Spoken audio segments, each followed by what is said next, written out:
Thank you very much. It's an honor to have King Abdullah with us. He's been a friend of mine for a long time, actually, long before even my first term.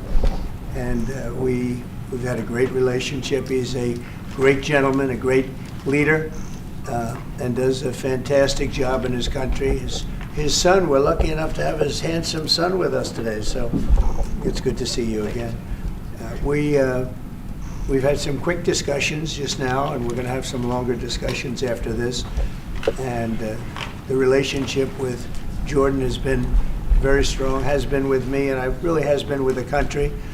But I think I've been closer than other presidents to Jordan and what Jordan represents. And it's an honor to have you and your son with us today.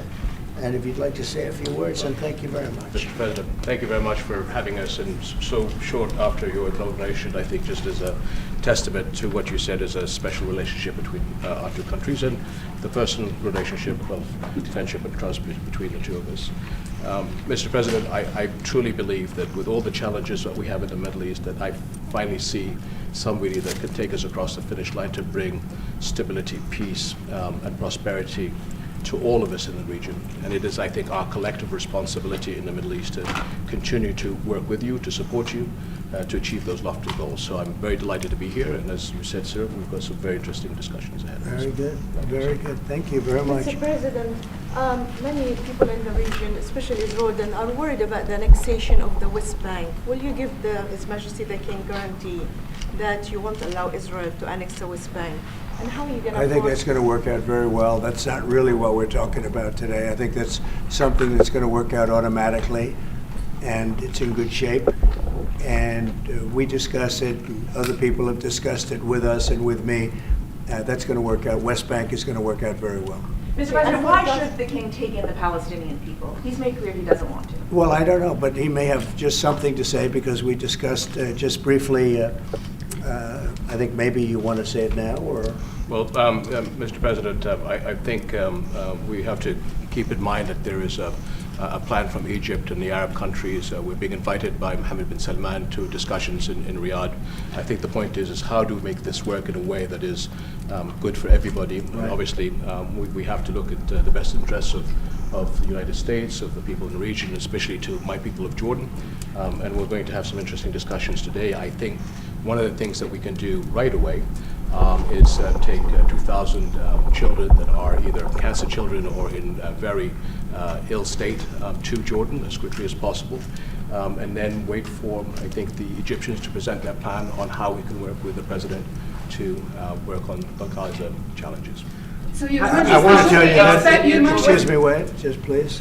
I didn't know that, what you just said, 2,000 children with cancer or other problems, and that's really a beautiful gesture. That's really good, and we appreciate it. And we'll be working on the rest with Egypt. I think you're going to see some great progress. I think with Jordan, you're going to see some great progress. Three of us, and we'll have some others helping, and we're going to have some others at a very high level helping, and the whole thing will come. It's not a complex thing to do. And with the United States being in control of that piece of land, a fairly large piece of land, you're going to have stability in the Middle East for the first time. And the Palestinians, or the people that live now in Gaza, will be living beautifully in another location. They're going to be living safely. They're not going to be killed, murdered, and having to leave every 10 years, because I've been watching this for so many years. It's nothing but trouble. Everyone's being killed. They're being robbed. It's like living in hell. And they're going to end up having a great home, great families that don't have to get mugged and killed and beaten up and harassed by Hamas and everybody else. And I know we'll be able to work something. And what you just said about the 2,000 is fantastic. It's so beautiful. It's music to my ears. But we're going to be able to work something, and I know we'll be able to work something also with I believe, not 100%, but 99%, we're going to work out something with Egypt. But Mr. President, during your election campaign, Mr. President, how is the U.S. going to own Gaza? Your White House has been clear taxpayer dollars won't be used for this. So no, what money are you going to use to buy Gaza? We're not going to buy anything. We're going to have it, and we're going to keep it, and we're going to make sure that there's going to be peace and there's not going to be any problem, and nobody's going to question it. And we're going to run it very properly, and eventually we'll have economic development at a very large scale, maybe the largest scale on that site. And we'll have lots of good things built there, including hotels and office buildings and housing and other things. And we'll make that site into what it should be. And the people from Gaza who wouldn't be able to be there for years, because you're talking about just to get it and prepare it and to take care of all of the problems that currently it has, as you know, tunnels, and people are in those tunnels, and you have some good people and some bad people, and you may have hostages right now. You know, you have the hostages possibly there. They don't know where they are. And you know, I have a Saturday deadline, and I don't think they're going to make the deadline personally. I think they want to play tough guy, but we'll see how tough they are. But it's going to be a wonderful thing. It's going to be wonderful for the Middle East. I think it'll turn the Middle East. I think you're going to have peace in the Middle East. You're going to eventually have peace in the Middle East. Couldn't this deadline risk undermining the talks that you're having with the king today, and risk the kind of wider peace that you're trying to? Because we're not talking about a big situation. We're talking about something that can go very quickly. We're talking about it's going to go quickly. It's not going to take a long time, okay? That's not going to take a long time. You know bullies? You know what a bully is, right?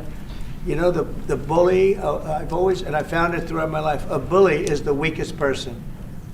And they're bullies. Hamas is bullies. The weakest people are bullies. You know that, right?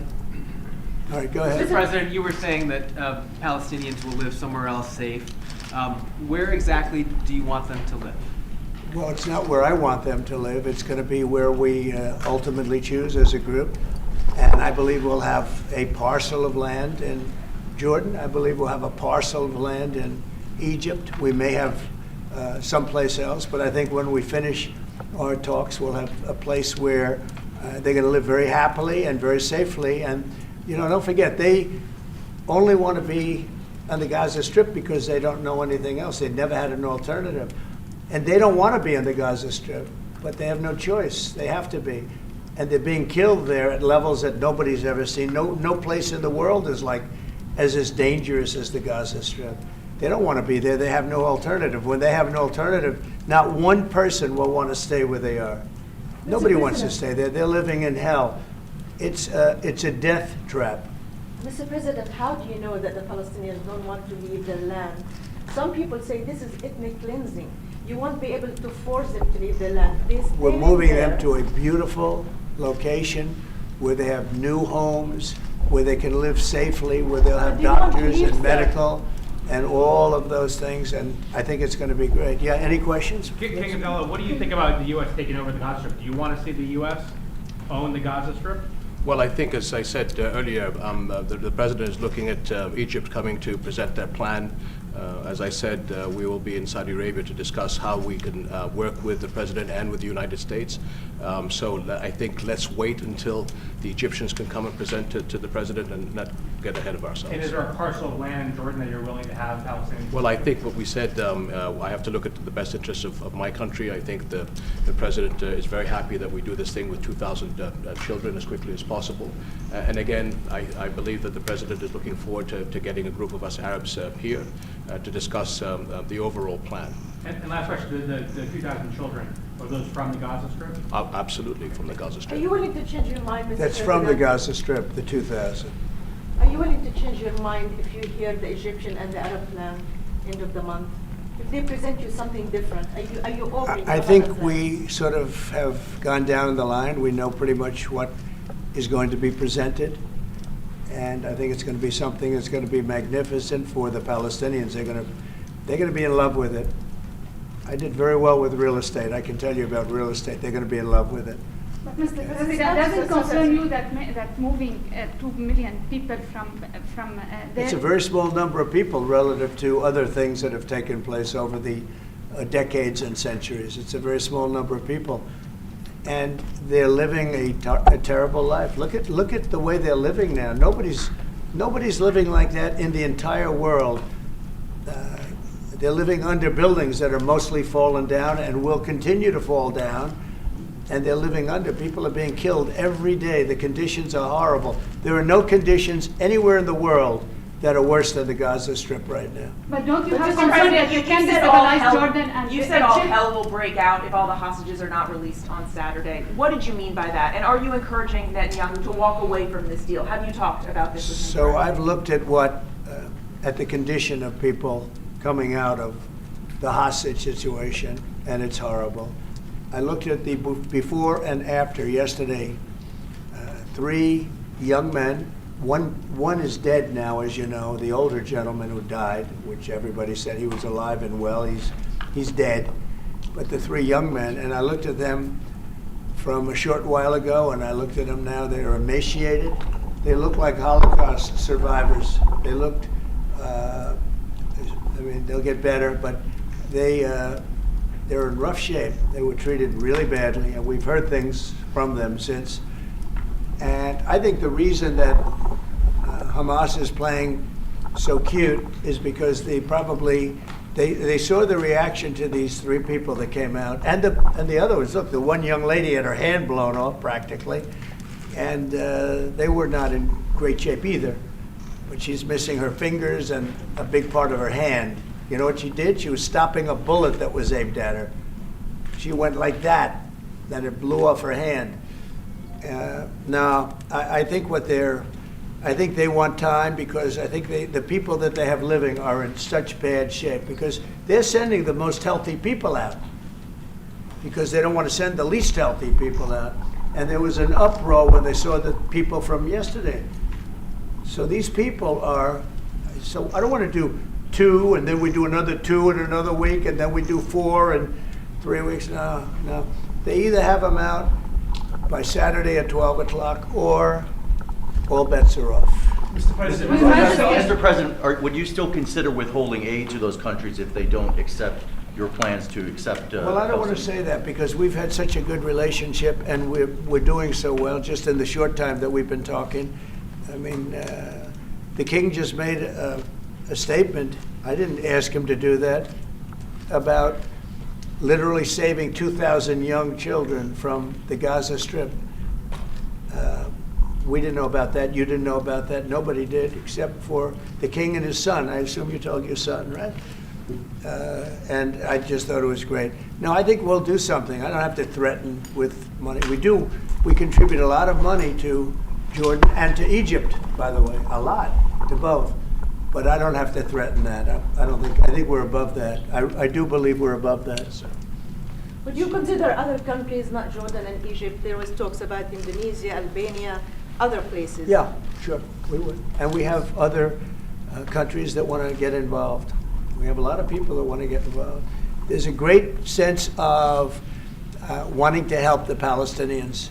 There's a lot of good countries out there, people that rule those countries with big hearts, and this gentleman is at the top of the list. And if they don't want to leave, how are you going to force them, Mr. President? Oh, they're going to be great. They're going to be very happy. Can Your give us a Majesty, second, Your Mr. Majesty, President? should we May I- expect that the may I- Jordanian response will be part of a coordinated Arab response? The response will be from a multitude of countries, Arab, international. I know the Europeans want to step in. And again, we'll probably have to look to the help of the United States to make sure that COGAT, which is the clearing agency on the Israeli side, makes it as efficient as possible, because 2,000 kids, the best way to get to them is by helicopters and get them straight to our institutions. And I also believe that quite a few countries would also probably like to take some of those kids and have them treated in their hospitals. So we hope to launch this ASAP. Yes, and that's right. This should have been done by the Biden administration, but you know, they didn't do anything. They didn't know what the hell they were doing. So this should have been done by the Biden administration. This should have never happened, because October 7th would have never happened if I were president. Zero chance of happening. You wouldn't have had that whole mess where the Middle East got blown up, and you wouldn't have had Ukraine and Russia fighting. That would have never happened. And by the way, we're making good progress there, I think. I really think we're making some very good progress. Mr. President, President, you said are you before that putting the in charge U.S. of it? would buy Gaza, and today you just said we're not going to buy Gaza. We're not going to have to buy. We're going to have Gaza. We don't have to buy. There's nothing to buy. We will have Gaza. What does that mean? No reason to buy. There is nothing to buy. It's Gaza. It's a war-torn area. We're going to take it. We're going to hold it. We're going to cherish it. We're going to get it going eventually where a lot of jobs are going to be created for the people in the Middle East. It's going to be for the people in the Middle East, but I think it could be a diamond. It could be an absolute tremendous asset for the Middle East. And you're going to have peace. It's going to bring peace in the Middle East. Gaza, the way it is right now, every 10 years you're going to have the same thing happening. I've watched it so long, all the death and destruction of Gaza. The civilization's been wiped out in Gaza. No, it's going to be a tremendous thing. It's fronting on the sea. It's going to be a great economic development job. It's going to put people to work, a lot of people to work. And those people are all going to be from the Middle East. And just to follow up with one on that for King Abdullah, can you clarify again, sir, how do you feel about the U.S. taking Gaza, as the president said? Well, again, this is something that we, as Arabs, will be coming to the United States with something that we're going to talk about later to discuss all these options. And Mr. President, take it under what authority? It is sovereign territory. Under the U.S. authority. And Mr. President, would you seek to personally develop property in Gaza after this? No, no. I've had a great career in real estate. Mr. I President, don't, you know, when you've done what I've done in the last number of years, including the 4 years that we should have been doing something else, frankly, because people see that now for sure. But when you've done what I've done, you can just do more good for people when you're president. When you're president, we can do things. This is all things that should have been done, but actually things that shouldn't have had to be done. Gaza, absolutely, it would have been so great if the Biden administration would have started this. But actually, in all fairness to them, they should have never let it happen. It did happen, and because of the fact that they let this happen, this catastrophe of October 7th, something like this becomes practical and very real, meaning the development and all of the things that I've talked about with respect to the Gaza Strip. If you didn't have the October 7th catastrophe, and it was a horrible catastrophe, then probably you wouldn't be talking about that. But the only thing I can say is this is going to bring stability and peace to the Middle East. And ultimately, when it's developed, which will be in quite a while from now, because we want to let things calm down. But when it's developed, it's going to bring tremendous numbers of jobs to the Middle East, including the people of your country. Mr. President, what if it does not bring peace to the Middle East? There are many Palestinians, even though you say that everything is going to be beautiful, everything is going to be lovely, and they're not going to want to go back. There are going to be people who want to go back and feel like that it is their right to do that. You haven't said, will there be any type of repercussions or anything that happens? We don't think that's going to happen. We think we think people are going to be very happy, thrilled. A lot of those people that you're talking about are going to end up maybe living there and maybe working there, but it'll be in a different form. We have had tremendous support for this project, and we think the biggest asset of the project is going to bring peace ultimately to the Middle East. All right. Mr. President, one last question. Go ahead, behind you. And you've asked enough. Mr. President, one of your promises on the campaign trail is to bring peace to the Middle East. It was a promise to your voters, Arab voters here. The Arab voters in the United States oppose this.